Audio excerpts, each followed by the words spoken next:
Hey guys, Zach here with Unreal Adventures. Today I'm going to be out doing a little Mexican Coke bottle fishing. In a little later video I'm going to show you guys actually how to build one of these. Basically it was developed by impoverished Mexican citizens probably in the 50s. They didn't have rods and reels, they had glass Coke bottles, so they just got some string and they were just a little ingenuitive and they found out how to make essentially a little fishing pole. So I'm going to strap this GoPro on and get to fishing to see if I can't round up a few for you guys. All right guys, I'm down at the water's edge here. If you can see what I got here, I just got a little bobber and a jig for now. You can fish this any old way. You can use just a hook and sinker and fish off the bottom. You can do it like I'm doing. It's kind of hard to reel really fast, so it's hard to keep it up off the bottom, so it's hard to just throw a bait that you actually have to actively reel, but you can sure give it a try if you'd like. To cast, you just kind of like swing. I don't know if you can see it, but you swing around your head a few times and then just let it fly on out there. And then to reel, you're just going to go like this, and it's just going to imitate basically the same motion that your spool does when you crank your reel. So I got a bobber out there right now. We're just, like I said, floating this jig. We're gonna see if we can't round something up for you guys.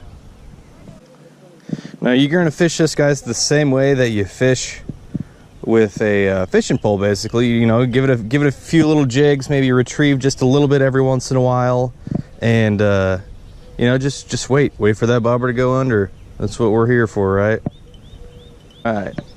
See if I can't get another cast here. Perfect, right out by that log there. Now, I don't have very much weight on here, guys. If I had some more, I could really get a good chuck out there. But right now, I really can only get it 10 or 15 feet. But the fish are up in the shallows right now, so hopefully that'll be all I need. What's up? What are you doing? Why'd you step in dog poop? I didn't mean to. I didn't see it. Nice one. It's very difficult to actually get a decent, accurate cast. You just kind of gotta get a little chuckaroo. I'm actually starting to get these casts down. This is pretty crazy. At first it was a little harrowing, but now I'm the man, I'm the man, I'm the man, I'm the man, I'm not a good man. Not really, but yeah, asterisk. I do not own the rights to that song. Guys, I came down to one last spot here. Got a nice little babbling brook. I'm gonna try and toss my little bobber out there and just see if I can get something to strike it while it's floating downstream.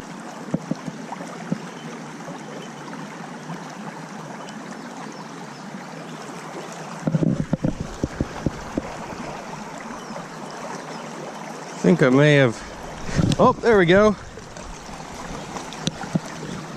Check that out, guys. That's pretty neat. Very easy. This is just something, like I said, it's kind of just for fun, but I don't know, it's a neat like survival tactic, I guess. If you were ever, I live in Kansas, so if I ever got stranded on one of those deserted Kansas islands, I would be able to survive. Yay, fish! Yay, just a little bluegill, guys. We're gonna throw him back, let him go to see another day.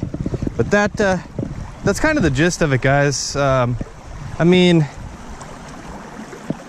moral of the story, you really don't have the ability to, really feel a strike because you don't have the sensitivity of that rod tip. It's a lot harder to set the hook, stuff like that. It's difficult, but it is kind of fun just on a lazy Saturday afternoon like today.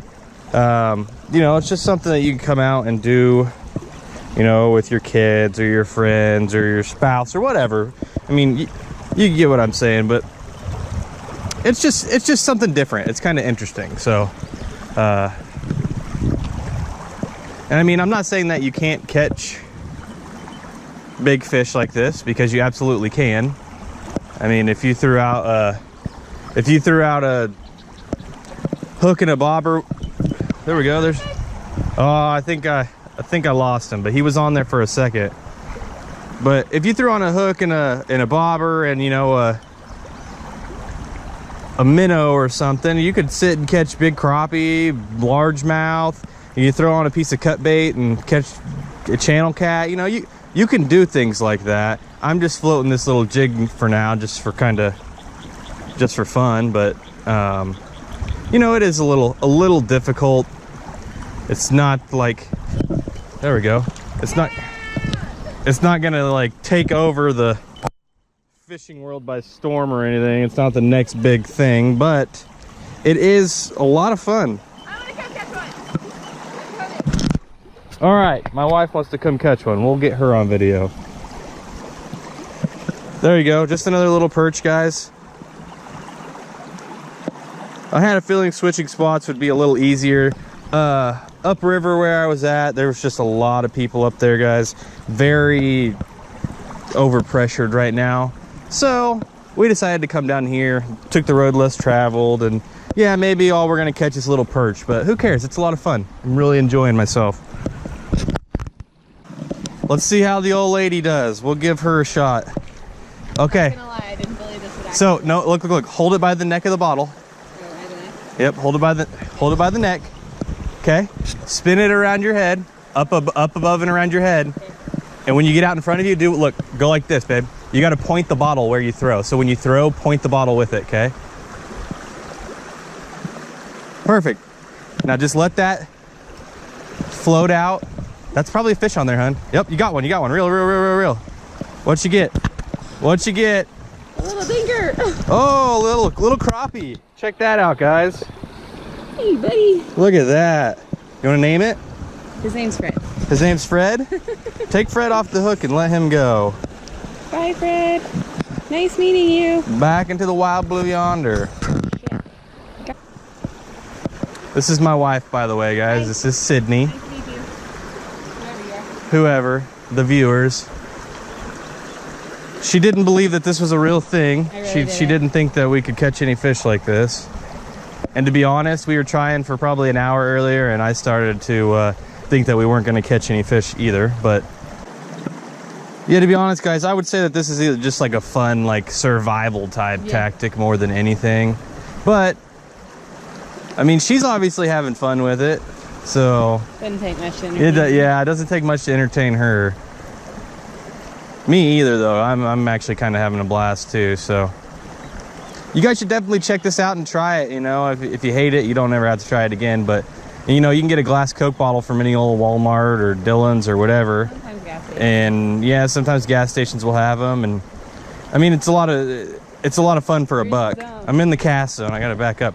You can have a lot of fun for, you know, $1. And the cool thing is, guys, you can find line anywhere. You know, if say you're driving somewhere and you decide to stop down at a spillway or a lake or something, and you have a bottle with you, you can find some, you know, old line on the bank or whatever. You can find a hook or a sinker or a lure, any old place. They're always laying around. People leave that stuff laying around all the time.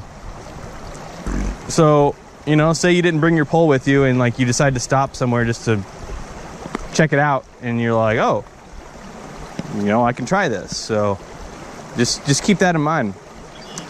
It's pretty neat thing. I like your form when you do that. Can I imitate what's ready? Yeah, it was like this. You go.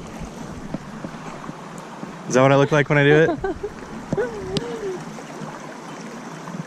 You look like that guy at the video at the gym, and he's doing the rowing machine, and he's like, he's got the handle like this, and he's coming back like this. Yeah, is that what I look like? That's good form, man. That's good form. Funny. Hey guys, we appreciate y'all sticking around when we were out doing our Mexican Coke bottle fishing today. Had a lot of fun, caught a few fish, you know, got some sun, getting ready for summer, got to tan up a little bit, you know. If you liked the video, go ahead and subscribe. You can follow along on Instagram at _real, REEL _ adventures. And like always, it's a good day to fish.